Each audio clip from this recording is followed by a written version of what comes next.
पैरों में दर्द होगा, पैर कभी इधर किए कभी उधर किए। इसका मतलब सीधा सा है, बोले हम मन के गुलाम हो गए, मन हमारा गुलाम नहीं है। अब सुनो, ये बात मैं उनके लिए बोल रहा हूं, ये सूत्र उनके लिए है जो शरीर से निरोगी है। अब मान लो वृद्ध अवस्था है, रोग है, तो उनके पर ये लागू नहीं होता।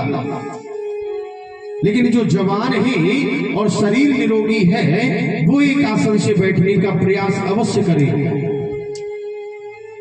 दूसरा, जित श्वासों, अपनी श्वास को ज्यादा से ज्यादा जीतना चाहिए, योग प्राणायाम। और तीसरा बोले जित संगो, अपने संग को जीतना चाहिए। संग को कैसे जीते महाराज? तो देखो, संग को जीतने का मतलब है आपको लगता है ये मित्र, ये सहेली, इसके साथ में जाऊंगी या जाऊंगा तो ये 2-4 घंटे मेरे ऐसे ही फालतू की बातों में निकालता है। शास्त्र कहता है बिल्कुल मत जाओ। और आपको लगता है इस मित्र के साथ, इस सहेली के साथ में जाऊंगा, ये 2 घंटे रहती है और 2 घंटे केवल गोविंद का भजन कीर्तन उल्टा सीधा भगवान का ही नाम लेती लेवाती है। शास्त्र कहता है तुरंत जाओ। और बोले महाराज, जिसने संग को जीत लिया वो एक दिन अपने मन को जीत लेगा। और जानते हो, ये मन उस मित्र के साथ जाने को कहेगा, उस सहेली के साथ जाने को कहेगा कि केवल दुनिया के प्रपंच की बातें करता होगा। लेकिन उस समय इस मन की मत सुनो, उस समय ये निर्णय कर लो इसके साथ नहीं जाना, और जो भगवान का सत्संग कराती है उसके साथ जाना है। तो क्या होगा? बोले सत्संग करते करते तेरा मन एक दिन तेरे बस में होने लगेगा। ले आती हूँ, अब बेचारी चारों तरफ कुटिया में ढूंढे, कुछ खाने को मिले ही नहीं। रो रही है और सोच रही है मेरा कृष्ण भूखा है, मैं क्या खिलाऊं, क्या पिलाऊं, क्या करूं। तो विदुरानी के मन में भाव आया कि अभी तो घर में कुछ है नहीं, विदुर जी आए नहीं है, इसीलिए पर्णकुटी के बाहर एक केले का बगीचा था। उस बगीचे में से एक टहनी फलों की तोड़ी, डलिया में रखी और दौड़ करके आ गई कृष्ण के पास। लाला तू भूखा है ना?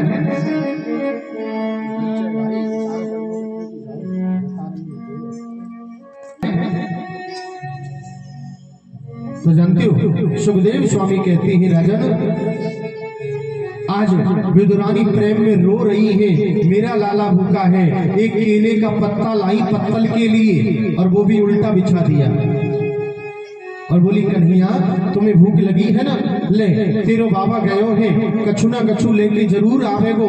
जब तक लाला तू ये केला खा ले, ये फल खा ले, तेरी भूख मिट जाएगी। आहा, सुखदेव स्वामी कहते हैं ऐसा विदुरानी का प्रेम जगा कि विदुरानी अपने हाथों से खिलाना चाहती है। अब जो पत्तल बिछाई वो भी उल्टी, और देखिए प्रेम की दशा। आज विदुरानी केलाओं को छीलती है और फल को पीछे फेंक देती है, छिलका को पत्तल पर रख देती है और कहती है कन्हैया खाओ ना, तुम्हें भूख लगी है ना।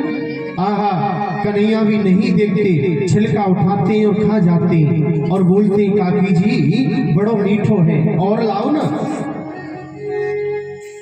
सुखदेव स्वामी कहते हैं राजन, तकरीबन इसी तरह मेरे गोविंद 35-40 छिलकों को खा गए।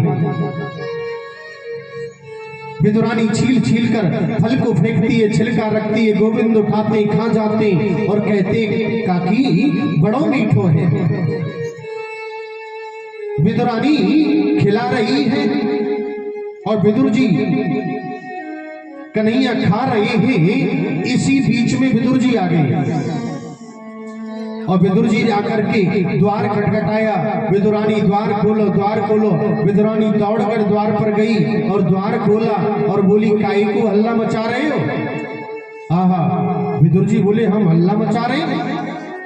अरे हमने तुमसे पहले कहा था ना, कन्हैया ने भरी सभा में हमारा नाम लिया है और मेरो लाला झूठ नहीं बोले, अगर कही है ना तो वो जरूर आवेगो। विदुरानी बोली आवेगो के आएगो? विदुर जी बोले आ गया। विदुरानी बोली हाँ आ गए। विदुर जी बोले कुछ खिलाया कि नहीं?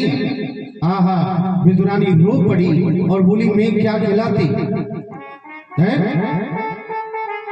घर में तो कुछ है नहीं, लेकिन हाँ तुम चिंता मत करो, केला खा रहे।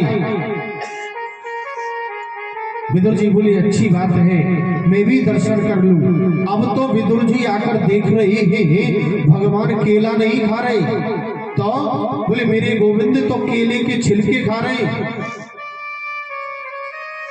ये सब देख करके विदुर जी रोने लगे और रोते हुए विदुर जी बोले विदुरानी तूने पहली बार कन्हैया मेरे घर में आई, पहली बार इस दास की कुटिया में पधारे और तूने कन्हैया को छिलका खिला दिए। रो पड़े और रोते हुए बोले कन्हैया तेरी काकी जी के अपराध को क्षमा करियो लाला, ई कछु जाने नहीं है, तू तो माखन मिश्री खावे वारो है, तुम छिलका खा रहे हो। विदुरानी से बोले जरा भी ध्यान नहीं देती, पहली बार गोपाल घर आया छिलका खिला दिए। सुखदेव स्वामी बोले जब विदुर जी ने 2 बार छिलकाओं का नाम लिया, आहा विदुरानी को तो मालूम ही नहीं है, विदुरानी को अब याद आया। विदुरानी बोली कन्हैया हम इतनी देर से तुम्हें छिलका ही खिला रहे थे, और सुनो कन्हैया को भी मालूम नहीं है क्या खा रहे हैं। जब विदुरानी ने पूछा तो अब कन्हैया को मालूम पड़ा। कन्हैया बोले ओहो काकी जी इतनी देर से हम छिलका ही खा रहे थे। विदुर जी बोले गोविंद हमारे अपराध को क्षमा करियो लाला, मैं जानू तू तो माखन मिश्री को खावे वारो है ना,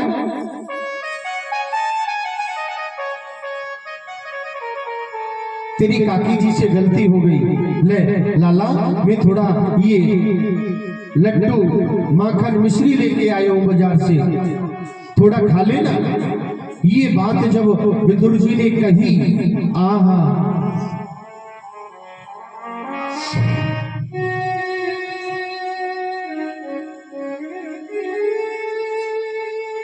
कन्हैया समझ गए। बोले विदुर जी के जो मन में मान चल रहा है। कन्हैया ने विदुर जी के हाथों से एक लड्डू उठाया और आधा सा खाया, और खाने के बाद बोले काका जी एक बात कहूं? विदुर जी बोले हाँ हाँ लाला कहे। कन्हैया बोले काका जी बुरो मत मानियो। विदुर जी बोले ना ना ना बिल्कुल नहीं, बता लाला कहा बता रहे हो? कन्हैया बोले काका जी जो स्वाद जो आनंद मुझे काकी के छिलकों में था ना, वो स्वाद आनंद तुम्हारे लड्डुओं में नहीं है। आहा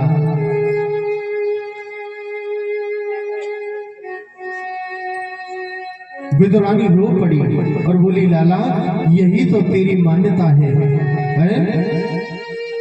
कन्हैया कहते हैं भावों का भूखा हूं मैं। पहले भगवान की राम कथा होगी। क्या होगा? क्या होगा? आपकी तो आवाज ना निकल रही, ज्यादा सर्दी लग रही है क्या? राम कथा। क्या होगा? राम कथा। आप इतने लोगों मिल के बोले तो दूसरी गली तक नंबर चले जाए आवाज है। जाती है जन्म जन्म की व्यथा, वो है राम कथा। तो कल आप राम कथा श्रवण करेंगे और राम